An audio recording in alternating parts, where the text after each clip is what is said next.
ეროვნული ვალუტის ვარდნას ეკონომისტები რამდენიმე მიზეზით ხსნიან. ამბობენ იმასაც, რომ კურსის მერყეობა ადგილობრივ ბაზარსა და პროდუქტის ფასებზე უფრო მეტად აისახება. შეგახსენებთ, რომ ფასებმა უკვე მოიმატა რამდენიმე სახეობის სასურსათო პროდუქტზე. მაგრამ შემოდინება იმ ტემპებით აღარ არის, ინვესტირება შეფერხებულია, პრივატიზების ისეთი ტალღა, რომელიც იყო 2006-2007 წლებში აღარ არის, შესაბამისად შემოდინება უცხოური ვალუტის არ არის. სამაგეროდ არის მოთხოვნა გადინებაზე, იმიტომ რომ ჩვენი ექსპორტი რამდენჯერმე ნაკლებია იმპორტზე. შესაბამისად იმისათვის, რათა იმპორტი დაფინანსდეს, იზრდება მოთხოვნა უცხოურ ვალუტაზე, რაც იწვევს კიდეც შემდგომში მის გაძვირებას.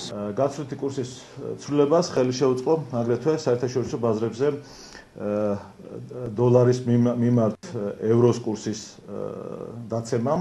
საქართველოს ეკონომიკა არის იმპორტზე ორიენტირებული და ბუნებრივია გაცვლითი კურსის ცვლილება სამხმარებლო ფასების ზრდას იწვევს. რა ზომით მოხდება სამხმარებლო ფასების ზრდა, ამას მომავალი გვიჩვენებს, თუმცა ერთი რამ დღესვე ცხადია, რომ ფასების დინამიკა აღმავალი იქნება. ლარის გაუფასურებამ ბოლო 4 წლიან მაქსიმუმს მიაღწია. ბოლო დღეებში ლარის კურსი ამერიკულ დოლართან მიმართებაში მნიშვნელოვნად დაეცა. ეროვნული ბანკის ინფორმაციით დღეს ძალაში შევიდა ოფიციალური გაცვლითი კურსი. 1 დოლარი 1 ლარი და 84 თეთრი ღირს. ჯერ კიდევ გუშინ 1 დოლარის ღირებულება ლარი და 82 თეთრი იყო.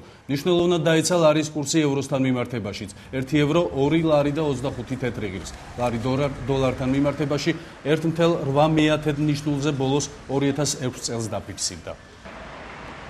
აი ეს 2 დღეა რა. ეს საიდან სანამ დამერხა? 80-დან 86-მდე რა. დღევანდელი ოფიციალური გაცვლითი კურსი ასე გამოიყურება. 1 ამერიკული დოლარი 1 ლარი და 84 თეთრი, თუმცა შავ ბაზარზე დოლარს უკვე 1 ლარა და 86 თეთრად ყიდიან.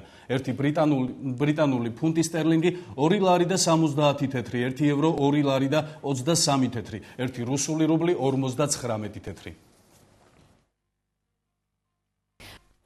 ცოდნე გამსახურდია ჯანმრთელობის მდგომარეობა მძიმეა. ამის შესახებ დღეს გამართულ პრესკონფერენციაზე მისმა ადვოკატებმა განაცხადეს. გელა ნიკოლაიშვილი გამსახურდიას გათავისუფლებას მოითხოვს. ცოდნე გამსახურდია 13 დღეა შიმშილობს. პრესკონფერენციას, რომელიც ზურაბ ვაზაგაშვილის სახელობის დარბაზში ჩატარდა, მანენა არჩვაძე გამსახურდია და მისი მომხრეებიც ესწრებოდნენ.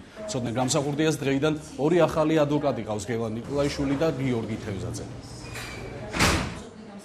ჯავდებულთა და პატიმართა სამკურნალო დაწესებულება საჟელახსოვრების დეპარტამენტში შემავალი არის ეს უწყება, სადაც დღინიადაგ მიმდინარეობს, მას შემდეგ რაც ცოტნე გამსახურდია არის მოთავსებული აღნიშნულ სამკურნალო დაწესებულებაში, იქ არ წყდება იქ მოთავსებულ პატიმრებზე, ესენი არიან მსჯავრდებული პირები, სხვადასხვა დანაშაულისათვის გასამართლებული პირები, უხეში ფიზიკური, ფსიქოლოგიური ზეწოლა. სწორედ ეს არის მთავარი მიზეზი იმისა, რომ ცოტნემ გამოაცხადა შიმშილობა. ის ხაზგასმით ამბობს, რომ ჩემს საქმესთან დაკავშირებით და ჩემს მდგომარეობასთან დაკავშირებით ყველას თხოვს, რომ საერთოდ სიტყვა არ ამოიღოთ, იმიტომ რომ მე ასე თუ ისე, რასაც ღმერთი ინებებს, ის იქნება და სიკვდილი და სიცოცხლე სულ ერთია და გაუძლებ ამ ყველაფერს და სადამდეც გაუძლებ და თუ ღვთისნებაა, მაშინ ისე იქნება, როგორც ეს ღმერთს უნდა, მაგრამ მისი ეს თვითონ ზნეობრიობა, მისი ქმედების გამოიხატება იმაში, რომ ის თავისთვის არაფერს არ მოითხოვს, ის მოითხოვს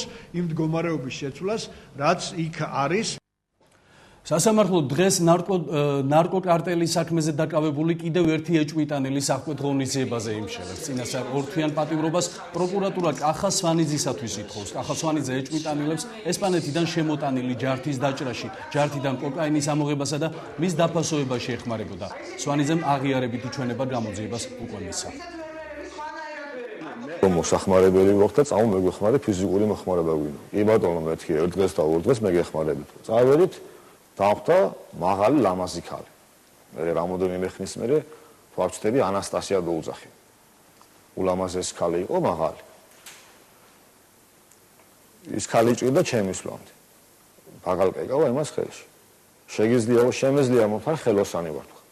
გამოვარდდი და მე დავჭერი, მე რომ სულ ყველა ისინი. ნუ როცა მუშაობდი, ჩრომობდით და ჭირდით იმას, რამოდენიმე წელს არ შეგვახედიან და მე რა დარტყმის დროს უროს და ლომს რო უტყამ და ჩამოვარდა ის ძალიან მძიმესა, ბუძგივითა. ნუ როგორც იმერული ყველი არის, ისედაც ჩამოვარდა 3 წალი. წინა მხარეში მიდიოდა 10 პაჭკა კოკაინს ეძახიან მაგას. აგერ ახლაც გებიგე ის წინა მხარეში. და გვერდებზე ვაწყობდი კიდე 10 წალამდე. ესე პატარა მაშინაში გამოდიოდა 20 წალი და ჯიპში ამდენი არ ჩადიოდა. იყო შემთხვევები ჯიპებიც იყო. თვითმმართველობის არჩევნებში მონაწილეობის სანაცვლოდ ვანო მერაბიშვილი ფულს მთავაზობდა. ეს განცხადება ეროვნული ფორუმის ერთ-ერთმა ლიდერმა გუშინ გადაცემა პირდაპირ საუბრებში გააკეთა. გუბა სანიკიძეს არ დაუკონკრეტებია რა რაოდენობის თანხას თავაზობდნენ იმისათვის, რომ არჩევნებში მერის პოსტზე საკუთარი კანდიდატურა დაეყენებინა. ერთ-ერთ ინტერვიუში წავიკითხე, რომ თქვენც გქონდათ გარკვეული შემოთავაზებები ხელისუფლებისგან. თუ შეიძლება ძალიან მაინტერესებს რა სახის შემოთავაზებები იყო და ვისგან? ვანო მერაბიშვილისგან. მისგან პირადად? პირადად მასთან ურთიერთობა არ მქონია, მაგრამ შრომავლებისგან.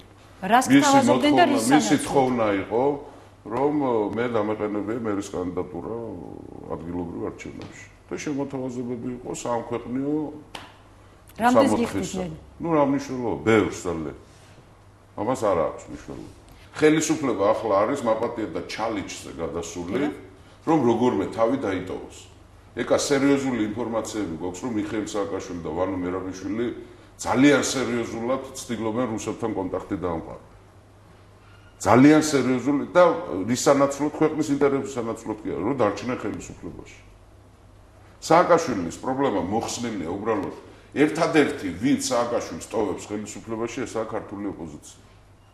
დღეს სააკაშვილი რო ხელისუფლებაში არის, ეს არის ჩვენი ქართული ოპოზიციის დანაშაული. და თქვენც იღებთ თქვენს თავზე ამ პასუხს? რა თქმა უნდა, იმიტომ რომ მე ამ ოპოზიციის ნაწილი ვარ, თუმცა ხაზ გაუსვა მეტნაკლებობით არის აქ დანაშაული. თუმცა მე ვხედავ კარგ პროცესსაც რა, მე ვთვლი რომ ახლა სულ სხვა პროცესი დაიწყება 30-ში დამთავრდა ერთი დიდი პროცესი ქვეყნისთვის საზიანო, ეს იყო მიშას მოედანზე თამაში. ახლა ოპოზიციაში არის გადაფასებული ვითარება, მე რასაც ვხედავ, მე ვხედავ ერთ რამეს, რაც არასდროს ქართულ ოპოზიციაში არ მოხდა რა, ჯერ ხდება ანალიზი, დაგეგმა, ორგანიზება და მერე განხორციელება. ყოველთვის პირიქით ხდებოდა. და მე მივესალმები ამ პროცესს, ფორუმი არის მზად ამისთვის.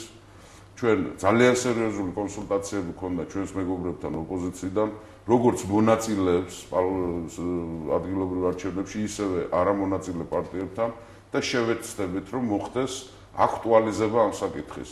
უნდა დავწუროთ ყველა პრობლემა და ერთი საკითხი უნდა დავსვათ და ამ საკითხისთვის უნდა ვიბრძოლოთ ბოლომდე. ორგანიზაცია კონსტიტუციის 42 მუხლის იურისტებმა ევროპულ სასამართლოში საქმის წარმოებასთან დაკავშირებით ტრენინგი გამართეს. პროექტის ფარგლებში აგვისტოს ომის შედეგად დაზარალებულ დევნილთა 70 საქმეს განიხილავენ. საქმეებს, რომლებიც უკვე გააგზავნეს ევროსასამართლოში. ტრენინგში ევროსასამართლოში გაგზავნილ საქმეებზე მომუშავე ადვოკატები მონაწილეობენ. ჩვენ გვაქვს დაახლოებით 50 საქმე, მიმდინარე საქმე პროექტის ფარგლებში ევროპულ სასამართლოში და ასევე გვაქვს დევნილთა საქმე 2008 წლის აგვისტოს ომის დაზარალებულ დევნილთა საქმე დაახლოებით 70-მდე საქმე.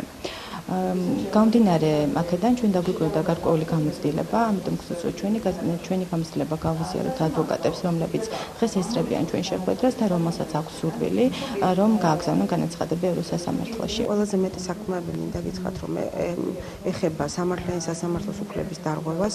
საქართველოში ძალიან ბევრი საჩივარი სწორედ ამ კუთხით არის გაგზავნილი, ამიტომ ცხადია ადვოკატების ინტერესიც ძალიან მაღალია სწორედ მე-6 მუხთან, ანუ სამართლიანი სასამართლოს უფლებასთან დაკავშირებით.